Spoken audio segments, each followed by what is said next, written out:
Imagine creatures so powerful, so mysterious, that they've captured our imaginations for centuries. From beasts with bone-crushing jaws to cats with deadly saber teeth, these ancient predators were the true titans of their time. Hold on tight, because what you're about to discover will blow your mind. How could a bear be the size of a dinosaur? It sounds impossible, doesn't it? But it's true. Arctotherium angustidens, or the beast bear, was as large as the Allosaurus, and with that insane size, it was one of the most ferocious land predators to ever exist. In fact, it's now debated if it should be crowned the true king of all land predators. So, stay tuned as we dive into the extraordinary life of this ancient beast. Starting with its appearance, Arctotherium probably looked a lot like today's spectacled bear.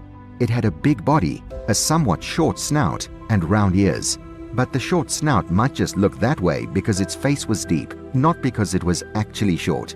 These bears had medium-sized jaws and teeth, suggesting they ate both meat and plants. That's different from herbivorous bears, which have short jaws and big cheek teeth, and carnivorous bears, which have the opposite. Now, Arctotherium angustidens is one of the 5 Arctotherium species. 4 of the 5 species were similar in size to modern-day bears, weighing up to 880 pounds or 400 kilograms. However, the giant short-faced bear, Arctotherium angustidens, is the largest documented bear ever. One fossil suggested it could weigh up to 4,500 pounds or 2,040 kilograms, standing up to 14 feet or 4.2 meters tall on its hind legs. That means it was taller than both an average T-Rex and an African bush elephant when it stood upright. In a comparison of its weight, the largest polar bear ever recorded weighed about 2,200 pounds or 997 kilograms. Another shocking fact about these bears is that their arms were 3 times longer than a human's. That said, its scientific name, Arctotherium, means bear beast in Greek, perfectly describing its enormous size. But how did it grow so big? Well, the source behind Arctotherium's gigantism is believed to be the extinction of Chapelmelania, which was a highly specialized omnivore with a diet similar to modern bears. With Chapelmelania gone, intense competition for resources may have eased, allowing Arctotherium to rapidly increase in size. This allowed it to become the largest predator during the early Pliocene and early Pleistocene periods. Now, scientists haven't extensively studied this bear's behavior, but it's believed to have behaved similarly to modern bears, so it likely lived solitarily except during breeding seasons and preferred caves or dens as habitats, possibly hibernating in winters in certain regions. Mothers gave birth to a few cubs after a gestation period lasting approximately 6 to 9 months, and communication among these bears likely involved grunts, chuffing, and snorting. You'll be surprised to know that despite its massive size, Arctotherium angustidens was pretty efficient in catching prey, thanks to its proportionally long legs that made it possible for it to reach crazy high speeds. It could potentially cross 40 meters or 60 kilometers per hour, similar to a grizzly bear, despite being significantly heavier. Apart from that, it had a strong sense of smell as indicated by the structure of its skull. It is believed that it could detect scents over multiple miles or kilometers, which was pretty handy when it needed to locate and catch prey. Arctotherium was found primarily in Argentina, with possible occurrences in El Salvador and Bolivia. Specimens indicate that this giant bear preferred open plains, but also ventured into forested areas. Rare finds also suggest that Arctotherium occasionally inhabited paleoburrows, where multiple bodies have been discovered. But one thing is clear, while Arctotherium certainly had a love for burrows, it likely didn't create them. Instead, it is believed to have conquered burrows dug by various other animals. These played a significant role in the bear's life, serving as shelter and, potentially, a source of conflict. Competition for burrows among individuals was pretty common, leading to battles and takeovers. And this intense competition likely contributed to an increase in the number of paleoburrows during the early Paleocene, as Arctotherium forced other animals to regularly evacuate or face potential conflict. So, being the big bully it was, what did it prey on? Well, these bears had an omnivorous diet, though the specific foods varied among species. The giant short-faced bear ate plant matter, but primarily preyed on large animals like giant ground sloths, camels, tapirs, ancient relatives of elephants, and glyptodonts, or giant armadillos. Fossil evidence of broken teeth suggests it also gnawed on bones, possibly as a scavenger rather than an active hunter, due to competition with agile predators like saber-toothed cats. Its size and strength allowed it to intimidate and even chase away these competitors from kills. The other 4 Arctotherium species probably leaned more towards fruit and leaves than meat, spending much of their time foraging for vegetation. Competition with predators may have led to their shift towards a more herbivorous diet over time. But who could possibly dare to threaten this beast? Adult Arctotherium likely faced few consistent predators due to its massive size and ferocity, but injuries on fossils suggest it likely fought with other big animals often. The only predator big enough to rival it back then would have been a Smilodon populator, but its cubs may have been at risk from other big cats and birds of prey. Now let's look into some of the most similar animals to this bear. Arctotherium belongs to a group of bears called the Tremarctinae, known for their short faces. While we'll dive into its family tree in more detail later in this video, for now you should know that the other main bear groups are the pandas, Ailuropodinae, and modern bears, Ursinae, which include grizzly and black bears. Within the Tremarctinae, there are 3 major groups. The first one is the spectacled bear, Tremarctos. This is the only surviving member of the short-faced bears. The Florida short-faced bear, another member of this group, went extinct around 11,000 years ago. Spectacled bears are characterized by their short snouts, black bodies, and distinctive white and ginger markings. They are considered vulnerable and are found along the Andean mountain range. The second one is Arctodus. This was the North American equivalent of Arctotherium, a massive short-faced bear weighing up to 2,100 pounds and standing up to 10 feet tall on its hind legs. They primarily preyed on large animals like deer and mammoths, but likely also ate plants. Arctodus may have been more of a scavenger than an active predator. And the third bear group is known as Pleonoctus. Now this is the oldest member of the short-faced bears, dating back 10 million to 3 million years ago. It is possibly an ancestor of other short-faced bears, but little is known about it. Pleonoctus was likely similar in size to the spectacled bear. Now that you know which animals it shares the most similarities with, let's roll the clock all the way back to when this bear was first discovered. The first fossil from the Arctotherium genus was discovered way back in 1852, but it wasn't until 1880 that the genus was officially named by the German-Argentine zoologist Hermann Burmeister after fossils from A. augustidens were found. Since then, many fossils from this genus have been uncovered. In 1935, during the construction of the San Juan de Dios Hospital in La Plata City near Buenos Aires, Argentina, a pair of arm bones and shoulder blades from the giant short-faced bear were found. It wasn't until 2011 that these bones were thoroughly studied for the first time. Dating back 1 million years, they belong to the largest bear ever found, as mentioned earlier. Since only the arm bones were found, scientists had to estimate the bear's total size. Interestingly, despite the attention given to the giant short-faced bear, fossils from A. wingi and A. torrigensa are much more common. This might suggest that they were the most successful species in the Arctotherium genus. Let's look into their family and evolution some more. Arctotherium belongs to the Tremarctinae subfamily of bears, also known as short-faced bears, which also includes Arctodus, North American short-faced bears, and Tremarctos, the Floridian and modern spectacled bear. The common ancestor of these bears is Pleonoctus, dating back to around 10 million years ago in North America. Around 5 million years ago, there was a significant increase in diversity among Tremarctans and other bears due to changes in vegetation, climate, and fauna. Arctotherium, Arctodus, and Tremarctos likely diverged around 4.8 million years ago. The earliest confirmed remains of Arctotherium in South America are from A. augustidens, found in Buenos Aires, Argentina, dating between 1 to 0.7 million years ago during the Encenidan period.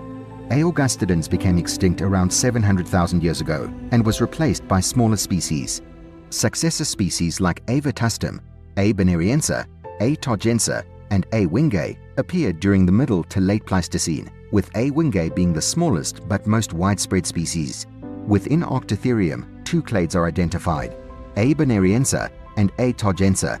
A. bonariense and A. targensa are considered more derived, while A. vetustum and A. wingi are considered more primitive, but they are also the most successful in terms of temporal and geographic range and the frequency of fossil finds. Finally, as to what wiped these giant short-faced bears off the planet, They likely disappeared between 500,000 to 800,000 years ago. This could be because it had to compete with other top predators like jaguars, cougars, and wolves. Other species of Arctotherium might have survived until about 10,000 years ago, at the end of the last ice age. The last sightings of Arctotherium include one in Uruguay, about 36,900 or 14,485 years ago, another in Chile, around 10,345 years ago, and one in Mexico, approximately 12,850 years ago, with a possible sighting in Venezuela about 9,000 years ago. Interestingly, some Arctotherium remains were found alongside human remains in Mexico. The spectacled bear, Tromoctus, doesn't show up in South America's fossil records until much later, suggesting it came from North America after Arctotherium went extinct. It's possible that as modern spectacled bears moved southward, they might have mixed with Arctotherium.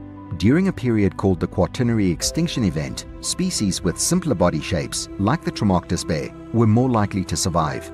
In the end, Arctotherium augustidens, the giant short-faced bear, was the largest land predator of its era. With speeds matching grizzly bears despite its larger size, it was a formidable hunter that even the big cats of its habitat feared.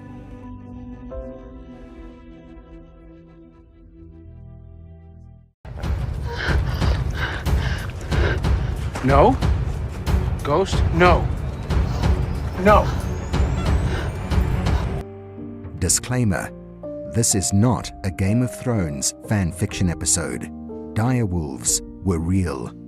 100,000 years ago, the world was full of creatures we will never see again, and among them was one of North America's coolest ancient predators, the dire wolf. It popped up mysteriously and vanished alongside mammoths and saber-toothed cats at the end of the last ice age. People used to think that these guys were close cousins of grey wolves, but the first ever analysis of dire wolf DNA tells a different tale. They're so unique, standing out from other wolves, coyotes, and dogs, that they don't quite fit in the same category. In fact, according to researchers, it's time for a new scientific classification just for these mysterious creatures. Now archaeologists have a good grip on the fact that dire wolves roamed North America from about 250,000 to 13,000 years ago. These badass creatures were around 20% larger than today's grey wolves, and you could often tell by the size of their skeletons. Like typical wolves, they likely roamed in packs, going after bison, ancient horses, and maybe even small mammoths and mastodons. A lot of them met their fate in the sticky asphalt of what we now know as the La Brea tar pits in Los Angeles, where they got trapped and preserved for all time. If you visit the La Brea Tar Pits Museum in California, you'll find hundreds of dire wolf skulls lining the walls. But here's the problem: our knowledge hits a dead end there. Because dire wolf skeletons resemble those of grey wolves, everyone thought these two were closely related. Scientists have been calling them Canis dirus, tossing them into the same genus as grey wolves, coyotes, and dogs. But the only thing that could have settled the debate, dire wolf DNA, got wrecked by the tar in those pits. In a recent study, researchers went on a bit of a genetic treasure hunt across North America, digging into dire wolf remains at universities and museums. They managed to snatch up about 1/4 of the nuclear genome and the full mitochondrial DNA from 5 different individuals, aged between 13,000 to over 50,000 years old. The genetic material revealed a new family tree and threw in a surprise twist. Dire wolves have their own separate lineage. They aren't in the same family tree as African jackals, grey wolves, coyotes, and dogs. In fact, they branched off nearly 6 million years ago. So now, instead of sticking them with the usual wolf gang, Canis genus, researchers want to put them in their own larger family with foxes, jackals, and other dog-like creatures. The proposed classification for dire wolves is Enosion dirus, and that's a designation which was first suggested all the way back in 1918. The collagen of La Brea direwolf was also analyzed, and it was found that it backed up the idea of a species split. Hence, experts on ancient canids are giving the green light to this reclassification based on the genetic info. This shakeup certainly changes how we picture dire wolves. Forget the usual big, grey, fierce timber wolf look. Living in the warmer spots of North America, dire wolves might have rocked features more common in warm climates, like red fur, a bushy tail, and rounder ears. Think of a giant reddish coyote. When I say giant, I really want you to think big, because while a coyote weighs around 20 kilograms, the dire wolf starts at 60 kilograms. It also has some seriously unique and kinda terrifying features that made it stand out, especially when compared to the grey wolf. One of its most recognizable traits was, again, its size. Paleontologists have crunched the numbers and figured that an average adult dire wolf weighed between 60 kilograms, 132 pounds, to 68 kilograms, 150 pounds. That's already on par with the biggest grey wolves. But hey, some individuals went even bigger. Now, we don't know the exact size of these mega wolves, but paleontologists throw around a theoretical maximum of 110 kilograms, 243 pounds, for the absolute giants. Anything beyond that is a no-go, thanks to some skeletal restrictions. Even without going into the theoretical realm, the confirmed sizes still make the dire wolf one of the largest canines to ever roam the earth. And if it were a wolf, it would easily take the crown as the biggest canis species ever. Speaking of size, I gotta tell you, the size difference between male and female dire wolves was pretty minimal, especially when it came to their bone and teeth structure. Surprisingly, there wasn't much of that stereotypical dimorphism, where the ladies have more feminine traits. Nope, both male and female dire wolves rocked similar teeth size and bone structure.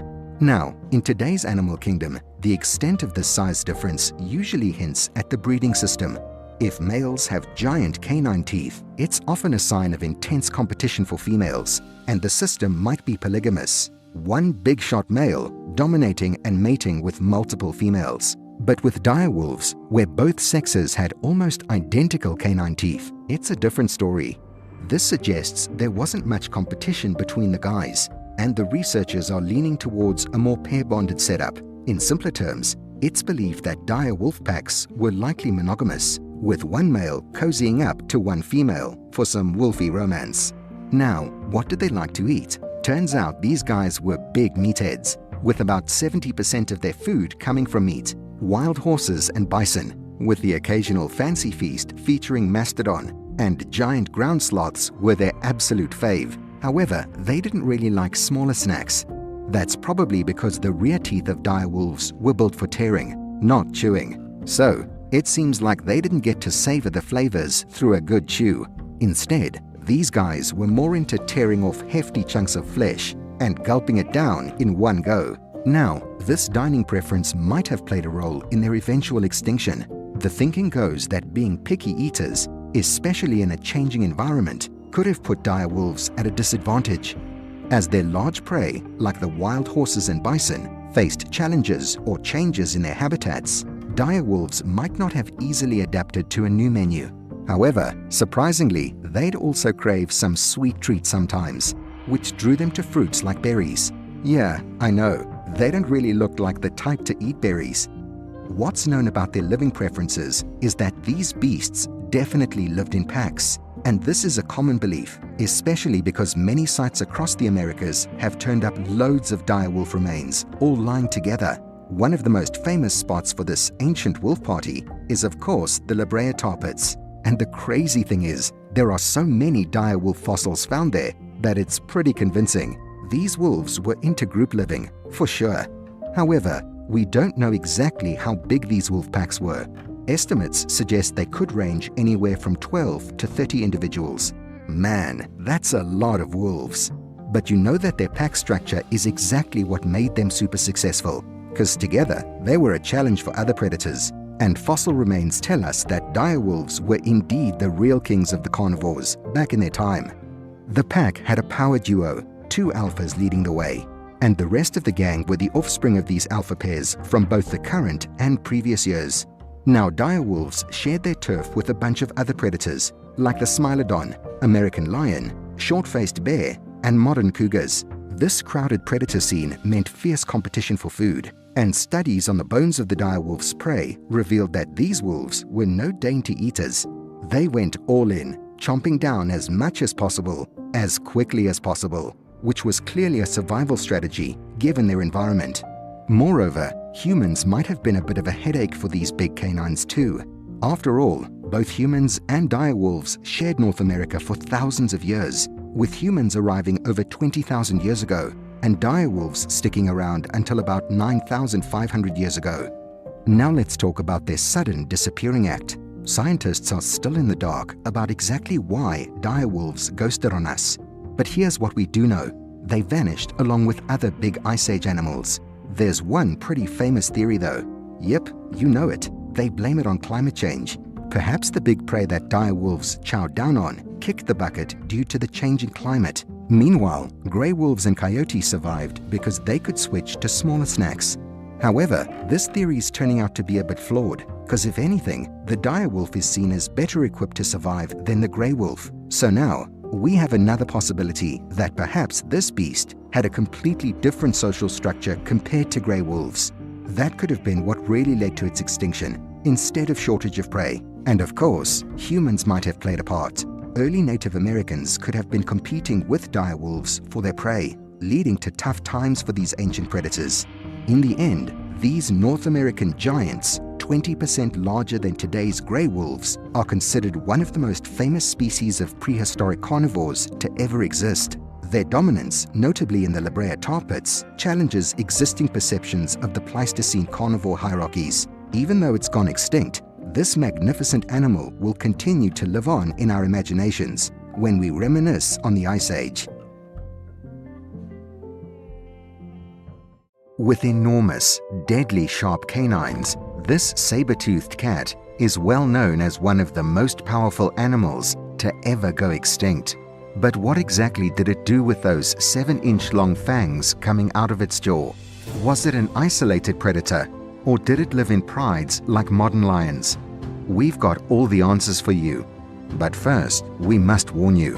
While Smilodon is related to today's cats, it was sadly nothing like your typical house kitty, so don't be fooled by its furry appearance, cause there was nothing cuddly about it.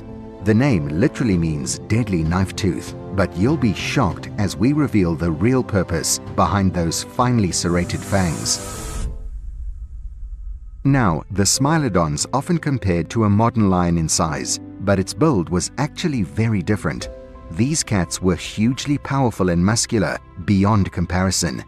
They had 3 different species. Smilodon gracilis, or S. fragilis, was the smaller one, living from 2.5 to 0.5 million years ago. Smilodon populator, found in East and South America, was a bigger cat, living from 1 million years to 10,000 years ago.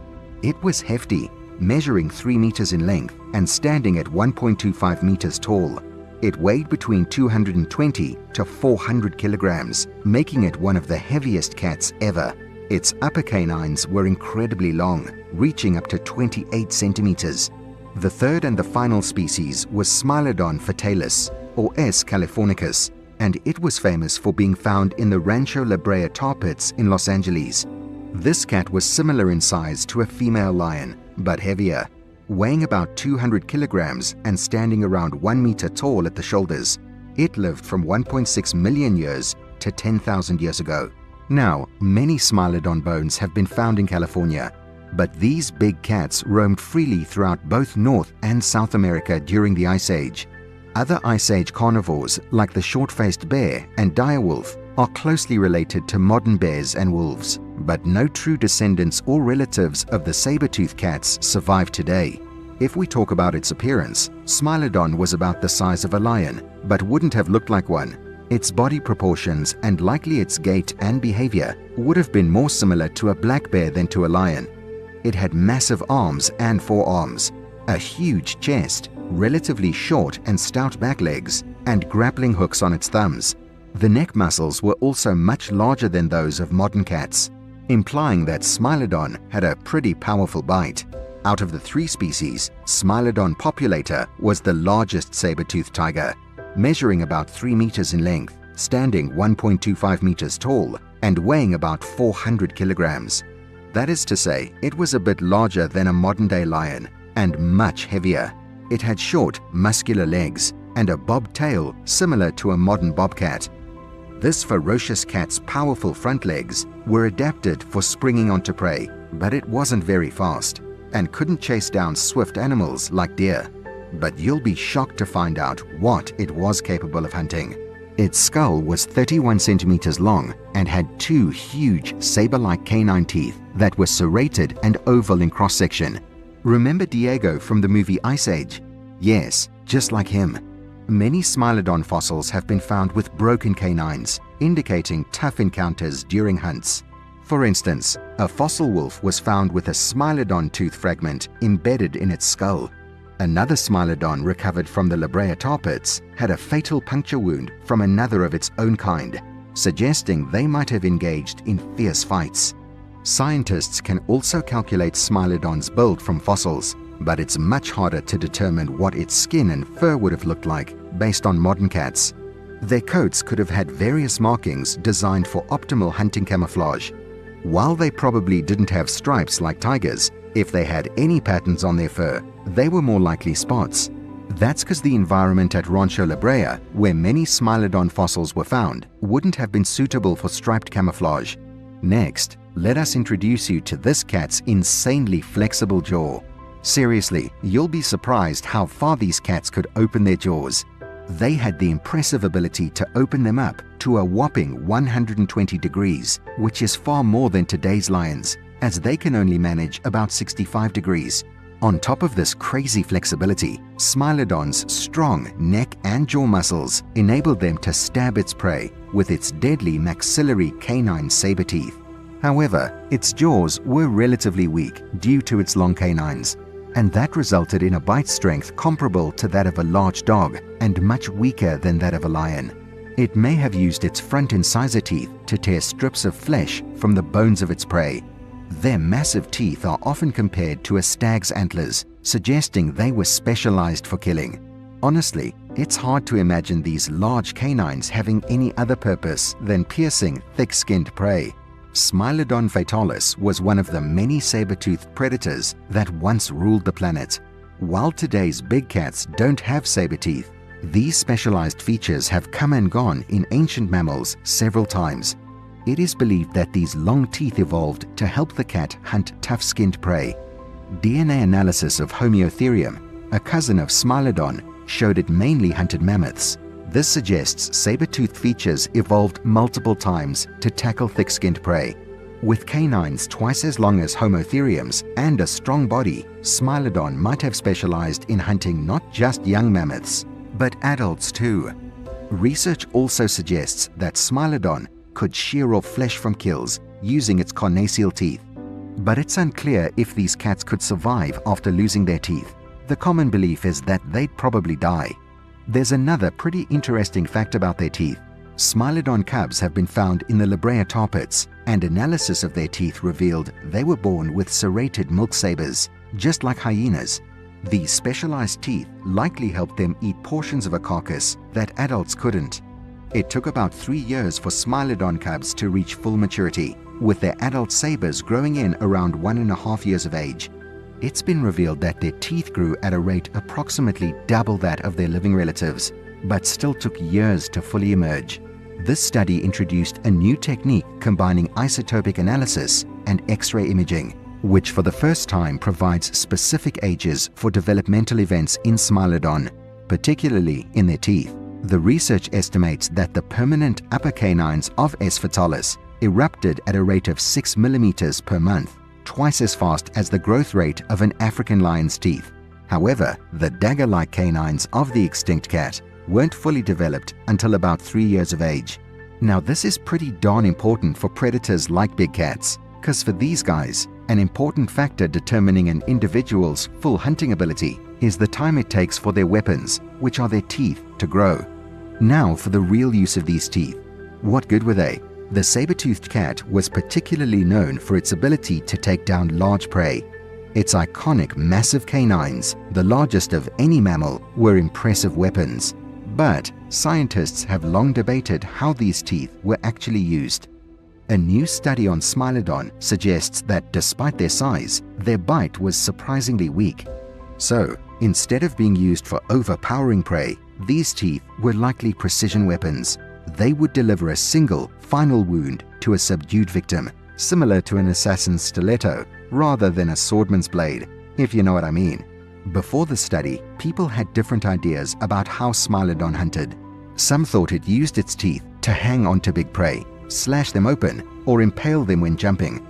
One idea was that it aimed for the throat for a quick kill, unlike modern lions that suffocate their prey. But to really understand how this cat liked to kill, we have to know how strong its bite was. That's what would really settle the debate about its hunting techniques. So paleontologists started by studying Smilodon's fossilized skull. But even then, opinions varied depending on which part of the skull they focused on. Some thought it had small jaw muscles, while others believed its bite could have been powered from the neck. The lower jaw appeared smaller but strongly built, which supported the idea of a powerful bite. In order to get clearer answers, Colin McHenry and his team from the University of Newcastle, Australia, decided to digitally test Smilodon's skull. They used a technique called finite element analysis, which is often used in mechanical engineering and car crash testing. Using CT scans, they made detailed 3D models of Smilodon and a lion's skulls. Because both predators weighed about the same, they probably hunted similar-sized prey. So, they simulated the jaw and neck muscles of both animals and tested their bites on a computer. The results showed that the lion had a much stronger bite than Smilodon in almost every aspect. While the lion could chomp down with a force of over 3,000 newtons or 300 kilograms, Smilodon managed only around 1,000 newtons. Its jaws were surprisingly underpowered for its size, biting with about the same force as a smaller jaguar or even a dog. But factoring in the powerful neck muscles, Smilodon's bite force increased to a more respectable 2,000 newtons. This tells you that it likely bit from the neck rather than the jaw. Now, even though this helped the Smilodon get a bit of an upgrade in its reputation, it turns out it wasn't much of a runner when it came to biting prey. Unlike lions, which can grab onto fast-moving buffalo without a hitch, thanks to their strong skulls, Smilodon would have been in big trouble if it tried the same trick. Even with a good 200 kilograms of force pushing sideways on its teeth, Smilodon's teeth and skull would have been really strained. Trying to tackle big prey that were still moving would have been risky business, possibly leading to broken teeth or a busted skull. This not-so-powerful bite of the saber-toothed cat means a lot of the ideas about how it hunted are off the table. It couldn't chase after running prey, and if it tried to slash at the belly, it might have ended up with broken teeth if the prey fought back. Smilodon's best bet was to use its teeth to finish off prey that was already caught and couldn't move. It was a one-shot deal, saved for taking down prey that had already been tackled and pinned, preferably at the head. Thankfully, the rest of Smilodon's body was perfectly suited for this kind of hunting. Its build was more like a bear than a cat, and it had extra-large dew claws on its thumbs. These features would have provided enough strength and force to take down large animals in a way that today's lions just can't manage. Lions typically take down prey with a prolonged suffocating bite that can last for as long as 13 minutes. But for Smilodon, once its saber teeth pierced the carotid artery, the fate of its prey would have been sealed in just seconds. Now, which poor animals ended up on the receiving end of these hellish teeth? Well, by now you probably know that Smilodons were carnivores. Of course, their big, unique canines are the biggest clue to this. Given the size of their teeth and their strong skeletons, they definitely hunted large mammals such as bison, horses, camels, giant ground sloths, and possibly mammoths and mastodons. Many scientists think Smilodons were ambush predators. They had strong, muscular front legs, which suggests they might have pounced on their prey suddenly and killed them quickly. After tackling its prey with its powerful front legs, Smilodon would use its strong neck muscles to drive its saber teeth into either the neck or belly of its victim. But there's debate among scientists about which area it targeted.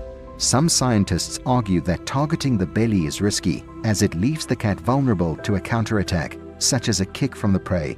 Additionally, stomach bites with saber teeth typically only cause shallow wounds. On the other hand, A bite to the throat can swiftly paralyze the prey by severing important blood vessels and the trachea, while also controlling its movement. So, Smilodon's large canines were likely adapted for making quick kills compared to modern cats. These powerful weapons allowed it to dispatch its prey swiftly and consume its meal without worrying about other predators stealing it. But where was it spotting and hunting all this big prey? Well, luckily for this cat, North America was teeming with large herbivores during the Pleistocene. This provided a massive food supply to hungry prehistoric predators like Smilodon. These cats liked to live in warm climates and inhabited various regions across the American continents. As mentioned earlier, an analysis of isotopes tells us that Smilodon mainly preyed upon ungulates like camels, horses, and bison, but it also included armored Arctotherium in its diet. These big cats preferred areas with dense vegetation, likely living in forested habitats. In South America, Smilodon also hunted animals such as Macrauchenia, Toxodon, and horses. However, they faced tough competition from other predators like dire wolves, American lions, jaguars, Homotherium, and short-faced bears, which shared their range on both continents. Now, Smilodon evolved and primarily inhabited North America, so when North and South America connected during the Pliocene and formed a land bridge, Smilodon became part of the Great American Exchange. While it's often thought to be the main reason for the extinction of animals like Thylacosmilus and the Phorushasid terror birds, this isn't accurate. In fact, Smilodon gracilis lived alongside the Phorushasid titanus and Thylacosmilus, and Thylacosmilus went extinct about 4 million years before Smilodon evolved. Now the question is, how did these cats live? Did they live in prides like lions, or did they form packs like wolves? Well, Smilodon evolved to target the biggest of animals in its environment. This meant brute force and killing power might not have been enough. A new kind of killing strategy was required. Bison, horses, camels, giant ground sloths, and mammoths were potential prey. But unless Smilodon hunted together, these giants were formidable opponents. Now, most modern big cats, like tigers, are solitary and hunt alone. Only lions, which live in prides, collaborate to take down very big animals. While there's no definitive proof that saber-toothed cats hunted in packs, clues can be found in the bones at the La Brea tar pits. Fossil remains of 2,500 individual saber-toothed cats have been excavated there, outnumbering prey almost 10 to 1. Often, several saber-toothed cat skeletons are found with a single large herbivore's bones, suggesting they were social animals. Some scientists do believe Smilodon lived in social groups, like modern lions. A lion pride typically consists of females living with males, with females doing most of the hunting. Group living provides advantages such as hunting larger game and feeding injured members. And we also have evidence from Smilodon remains at La Brea suggesting these cats could survive severe injuries with the help of their group members. But not everyone agrees with this theory.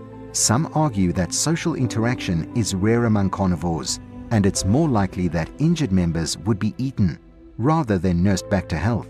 Which brings us to our next theory that Smilodon may have lived more like modern wolves, with monogamous pairs lasting a long time.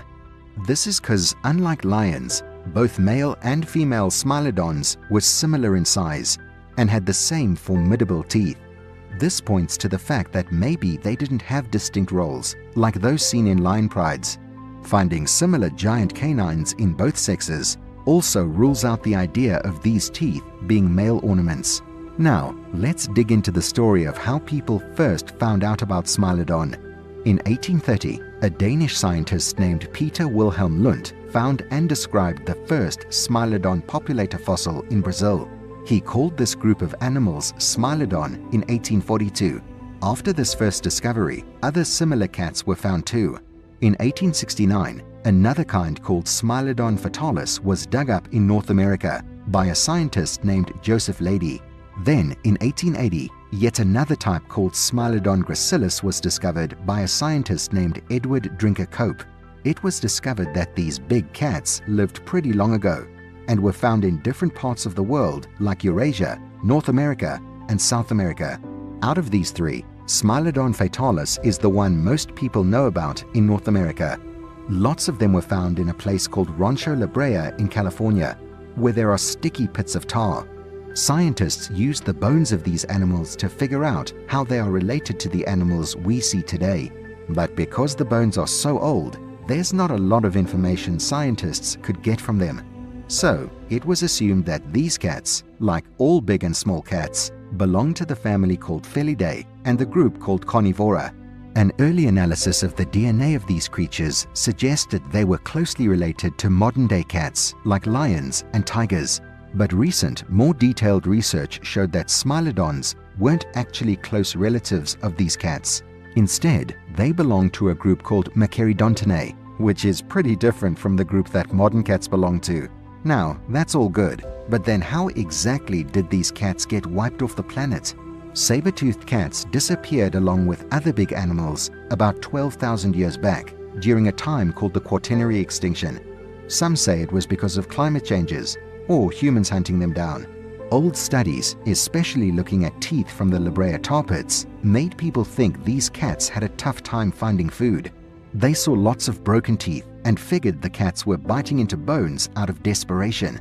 But a fresh look at the evidence tells a different story. Researchers now suggest something else. Instead of struggling to find food, the saber-toothed cats might have been pretty skilled at hunting big prey, like mammoths and giant sloths. Their big bodies and huge teeth probably helped with this hunting style. Surprisingly, despite their fierce look, their teeth were actually quite fragile compared to smaller predators. This means their broken teeth might have come from hunting, not from chewing bones. These new findings change how we understand these ancient hunters. It tells us that their extinction might not have been just because they couldn't find enough food. Further research on other big predators from the same time will likely give us more clues about why these ferocious cats disappeared. In the end, Smilodon, with its massive size, 7 inches long canines, and unique hunting adaptations, stood as a formidable predator of the late Pleistocene era. Despite its eventual extinction, this big cat's legacy lives on through the countless fossils that have been discovered. If you want to check one out, hit up the Carnegie Museum of Natural History in Pittsburgh, Pennsylvania for a peek.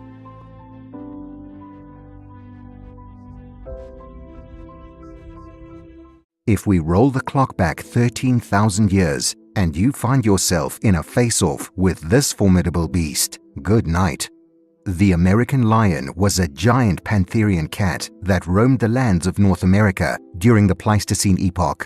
The species earned its scientific name, Panthera atrox, with the Latin word atrox meaning savage or cruel. And believe me when I say that name perfectly portrays its scary, predatory nature. These powerful cats can grow to twice the height of a person, and some can even weigh as much as a full-grown brown bear. You know what that makes them, the second largest land predator. Besides their size, lions are admired for their elegance and cleverness, which have helped them thrive in the open grasslands. And yet, none of them compare to how intelligent and majestic the American lion was. It was not only bigger than today's lions, but also the largest feline predator ever known to exist. Now, here's what I mean when I call it majestic. It measured up to 2.5 meters, 8 feet 2 inches from nose to tail base, and stood around 1.2 meters, 3.9 feet tall at the shoulder. But you're not ready for this next detail. They could stretch up to 12 feet tall on their hind legs. Man, that is massive. It's around the same size as an African elephant. However, just like their African relatives, these lions showed some big differences between males and females. The males were heavyweights, weighing around 523 kilograms, 1,153 pounds, and to put it into perspective, that means they could outweigh 8 adult humans. The ladies were a bit lighter though, weighing about 365 kilograms, 805 pounds, not exactly your average kittens. Now, let's talk bones. The American lion had some seriously sturdy limb bones, beefier even than those of African lions, more like what you'd find in a brown bear. Thanks to a bunch of fossils that were discovered at the La Brea tar pits in Los Angeles, scientists have gotten a good handle on what these lions were all about. They were kind of like modern lions, but bigger. sort of like their cousins, the Eurasian cave lions, and the Nato-Dameri lion from back in the day in Eastern Africa.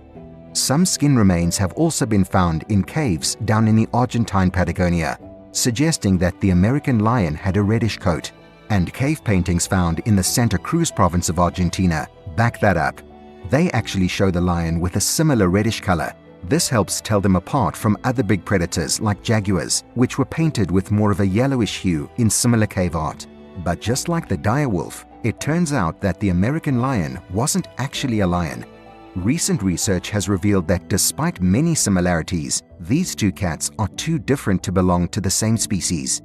The American lion had a sturdy build, lacked a developed mane, had proportionally longer legs, and a uniquely shaped skull. While it still fell under the Panthera genus, its scientific name became Panthera atrox, acknowledging its ferocious demeanor and size. Some studies even questioned its closest relative, suggesting it might be the tiger or jaguar. However, DNA sequencing confirmed that the lion is indeed its closest kin. We'll dive deeper into this later on in the video. As for now, there's one question that comes to mind. Why was it so big?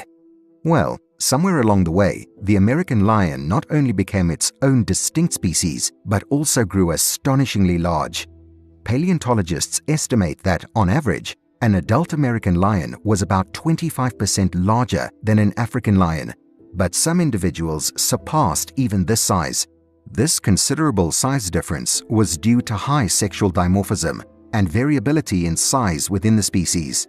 In fact, some exceptionally large specimens discovered in 2012 suggest that American lions could reach sizes surpassing even their closest rivals, the Smilodon and Panthera fossils.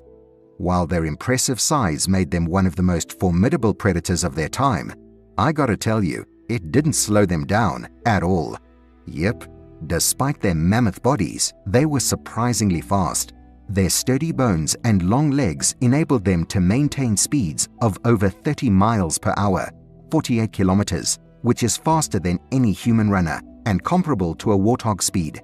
Now you're probably thinking, this agility must have made them insanely good hunters. Well, they did pose a threat to all those who shared their habitat, but they didn't exactly play the cat and mouse game.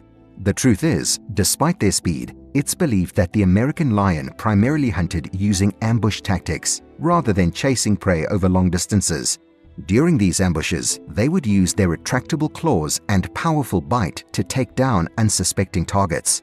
This method is supported by evidence from recovered specimens, such as Blue Babe, a frozen steppe bison, which show deep claw wounds and bite marks matching those of an American lion. So it's settled. These ambush predators relied on surprise and precision to capture their prey effectively. Now, what happened to the prey once it got captured?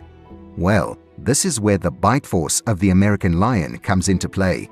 It's anyone's guess that it was particularly fierce, thanks to its exceptionally powerful jaws. Also, its thickly built skull allowed it to sink its 4-inch, 10-centimeter long canines into prey with a force of 1,800 pounds per square inch. This made its bite nearly 3 times more powerful than that of a modern lion, and 6 times stronger than that of a Smilodon, which had relatively weaker bite force due to its saber teeth. With all of this amazing strength, the American lion could easily immobilize and subdue its prey. Like other modern cats, this one also had conical-shaped teeth. Its upper canines were round and formed a slightly curved cone when seen from the side. They fit neatly behind the lower canines, rather than sticking out of its closed mouth. And hey, those teeth were exclusively used for consuming meat. Male American lions had canines that were about 20% larger than those of females, and the power of their bite was mainly focused at these larger canines. The now extinct American lion also appears to have been quite intelligent. We know this because of its large brain case and the fact that many living species of Panthera are pretty famous for their intelligence. On top of that, evidence of its intellect can be indirectly observed through ancient tar traps found throughout the United States. These traps ensnared herbivores for thousands of years during the Pleistocene era, serving as a learning tool for predators. Interestingly, despite being one of the most common carnivores of its time, the American lion was rarely found in these traps. In contrast, Competing predators like the direwolf and Smilodon were pretty abundant in these areas. This leads paleontologists to believe that the American lion had heightened intelligence, which must have allowed it to better avoid such traps. In addition to its intelligence, the American lion is believed to have possessed other useful traits shared with its modern relatives, including remarkable vision, smell, and hearing. Paleontologists suggest that its hearing was acute enough to detect sounds coming from well over a mile, 1.6 kilometers away, and its sense of smell may have been even more impressive. It's believed that it could probably detect the scent of prey from multiple miles or kilometers away. These heightened senses obviously made locating prey and navigating its environment a piece of cake for this beast. But then again, it's never really that easy in the jungle, is it? So, what kind of prey did it go after? With its impressive traits and massive size, the American lion was capable of hunting a wide range of prey. Its known targets include deer, horses, camels, tapirs, peccaries, rodents, and steppe bison. Among these, the steppe bison appears to have been a favorite on the menu. We know this through evidence of multiple American lion attacks on them, documented through various specimens. This diverse diet clearly shows the American lion's adaptability and effectiveness as a hunter in its ancient ecosystem. It also had a knack for hunting particularly young, large megafauna, and this liking extended to other herbivores too, like the American mastodon. Paleontologists believe that along with competitors such as wolves, direwolves, and saber-toothed cats, the American lion posed a serious threat to megafauna populations. In fact, these predators were responsible for up to 17% of all deaths among juvenile megafauna. Their success in hunting these young individuals likely had significant impacts on the dynamics and survival of megafauna populations during that time. It may have also preyed on the giant Columbian mammoth that lived alongside it. However, it's unclear whether it targeted adults or just subadults. This depended on whether it lived in prides or not. Currently, there's no conclusive evidence suggesting it lived in prides. Some argue its large size implies it was a lone hunter, while others believe its nearest living relative, which lives in prides, suggests it did too. If it did live in prides, it would have had a decent chance of bringing down mature mammoths. But even if it was a solitary creature, it still posed a threat to mammoth populations. According to one study, young mammoths experienced a stage where they were small enough for American lions to take down, yet mature enough to wander away from their mothers to forage. Hence, paleontologists believe many mammoths fell victim to American lions during this stage between 2 and 9 years old, when they would have weighed a maximum of 2 tons. But then again, this window of opportunity for felines was crucial for their survival and hunting success. Now, the American lion's hunting range and habitat were very vast. That was the case because it could easily adapt to various environments. In fact, no other mammal, except for humans, has had such a wide geographical distribution as the extinct lions in the Panthera lineage. It inhabited most of the United States, parts of Canada and Mexico during the Middle and Late Pleistocene periods, with its oldest fossils dating back 340,000 years. Interestingly, it seemed to prefer expansive plains and savannas, avoiding dense forests found in eastern Canada and northeastern United States. These plains and savannas often experienced harsh cold weather, especially during the last glacial maximum between 20,000 to 26,000 years ago. It's believed that the American lions sought shelter in caves during these cold spells and may have lined their dens with grass and leaves. This is a behavior similar to that of the living Siberian tiger, and this adaptability to diverse environments contributed to the American lion's success as a hunter and survivor in its time. Despite the chilly environment it inhabited, the habitat of the American lion teemed with life. It coexisted alongside many iconic Ice Age animals, including mammoths, mastodons, cougars, coyotes, black bears, jaguars, short-faced bears, pronghorns, wood bison, longhorn bison, ground sloths, giant beavers, moose, mountain goats, voles, and even Glyptodon. Yeah, I think that's enough names before you start to doze off. Anyway, this diverse ecosystem shaped the interactions and survival strategies of the formidable American lion. Moreover, since it was still around 20,000 years ago, it coexisted with humans too, and they may have been one of its primary threats. This idea comes from the discovery of trash heaps containing American lion bones found alongside Paleolithic human artifacts. This finding has led some to believe that humans were a contributing factor in the American lion's eventual extinction. But this most likely went both ways, because it's believed that it delayed the migration of human beings across the Bering Sea because it hunted us. Some really well-preserved specimens of the American lion also revealed insights into its fur. Apparently, it had two distinct layers of fur, an outer layer made of guard hairs and a dense undercoat.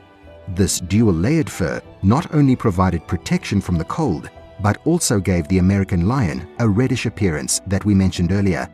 Now, the DNA data extracted from fossil remains is a pretty solid indicator of the American lion's family tree. It turns out that this magnificent beast is closely related to its Eurasian cousin, the cave lion. The story goes back about 340,000 years ago, when a group of cave lions found themselves stranded south of the North American ice sheet, likely due to geographical isolation. According to estimates, the common ancestor of the American lion lineage lived around 200,000 years ago, suggesting that it split off from the cave lion before the Illinoisan glaciation period kicked in. While the cave lion population made its way to eastern Beringia, the American lion remained separate. This way, it maintained its genetic identity throughout various climate shifts, including the Illinoisan and Wisconsin glaciations, as well as the Sangamoan interglacial periods. Interestingly, during the warmer periods, dense boreal forests might have acted as barriers, further isolating the American lion population. Alternatively, there might have been reproductive barriers that prevented interbreeding between the two lion populations. The study also reveals that the modern lion is the closest living relative of both the American lion and the cave lion. Initially, it was thought that the lineages leading to the modern lion and the American/cave lions diverged around 1.9 million years ago. However, recent genomic research has pinpointed a more specific timeline. It suggests that the lineage of the cave lion split from that of the modern lion around 392,000 to 529,000 years ago. But if you're thinking the American lion may have also had something to do with the more recently extinct Barbary lion, I hate to break it to you, but you're wrong. However, if you'd like to learn more about that completely separate but equally fierce species of lions, you can check out this video of ours. But I gotta warn you, there's a lot of bombshells waiting for you in it. The American lion's existence was first discovered by paleontologists in the early 1800s when parts of its skull were found in Mississippi. A chap named William Henry Huntington was just rummaging around the ravines when he stumbled upon something, well, kinda creepy if you really think about it. It was a jawbone with a few teeth. But this wasn't just any jawbone. It belonged to what we now know as Panthera atrox, or the American lion. Being the curious soul he was, Huntington wasted no time and shared his discovery with the esteemed American Philosophical Society. Later, he stowed away this precious find in the Academy of Natural Sciences in Philadelphia. But, as is often the case with remarkable discoveries, it took a while for this one to receive its due recognition. It wasn't until 1853 that a certain Joseph Leidy stepped up to the plate and officially christened this partial jawbone as Felis atrox, which translates to savage cat. Leidy even went a step further and named another similar species in 1873. However, it turned out that this other species was merely a synonym for our American lion, Panthera atrox. Then in 1907, a couple of guys in Alaska stumbled upon a large number of Panthera atrox skulls, and down in sunny California, in the famed Rancho La Brea, a sizable felid skull was unearthed. The early to mid-1900s saw a flurry of activity in La Brea, with numerous fossils surfacing, offering us a comprehensive glimpse into the world of Panthera atrox. Initially, it was thought to be a new species within the Felis genus, which includes domestic cats. However, as more specimens were found, it became clear that it was more similar to larger cats. It was then reclassified into the Panthera genus, which includes lions, tigers, jaguars, leopards, and snow leopards. As the decades rolled on, more fossils emerged, stretching the geographical range of Panthera atrox from the sunny climate of Mexico all the way up to the chilly land of Canada. Then, in 2009, a momentous discovery was made, a place called Natural Trap Cave in Wyoming. It turned out to be a veritable goldmine for Panthera atrox fossils, ranking as the second most prolific site. And here's the amazing part. Nestled within these fossil remains was well-preserved DNA, providing researchers with an invaluable window into the past and shedding new light on the lives of these ancient beasts. At first, scientists thought the American lion deserved its own spot in the Pantherinae family. They even gave it a fierce name, Panthera atrox, which basically means terrifying panther in Latin. Some experts were on board with this idea, while others thought it was just a variation of the regular lion we know today, or maybe a close relative of the ancient Eurasian cave lion. But then things got a bit confusing. Instead of being its own species, the American lion got reclassified as a type of lion, specifically a subspecies of the regular lion. However, opinions about its status have gone back and forth over time. When scientists tried to figure out where it fits in the family tree using physical features, it was like trying to solve a puzzle with missing pieces. One study thought the American lion and the cave lion were best buddies with the tiger. They pointed to similarities in their skulls, especially in the part that holds the brain. Another study thought that they were more likely distant relatives of modern leopards and lions. But a recent study took a closer look at the American lion's skull and jaws compared to other big cats. And well, they didn't quite match up with lions. They suggested it might be its own unique thing, separate from lions but related to jaguars. Another study, though, disagreed, and according to it, it's definitely more lion-like, and any similarity it shares with jaguars are just coincidental. Now, if you're wondering who'd win in a one-on-one between Smilodon populator and an American lion, it's likely the American lion would snag the win. And here's why. First off, size matters. Both cats stand about the same height at the shoulder, but the lion is heavier and longer. Then, when it comes to chomping down, the lion takes the cake with a stronger bite. While people often think Smilodon had a monstrous bite, it's actually the lion that reigns supreme in that department. Then there's agility. The lion wins again with its sleek cat-like build and long tail, making it more nimble. Smilodon, with its bear-like body and stubby tail, likely couldn't match the lion's agility at all. And hey, speed? No contest. Smilodon was built for ambush hunting slow-moving prey, while the lion could catch faster game like deer. So yeah, in a fight, the lion's agility and speed give it an edge. But for the sake of being fair, let's not count Smilodon out completely. It had some pretty hefty paws, and its bulky build gave it raw power, though the lion wasn't exactly a lightweight either. Lastly, the lion's missing something: a mane. While modern lions sport that impressive hairdo for protection in fights, the American lion went au naturel, leaving its head and neck more exposed.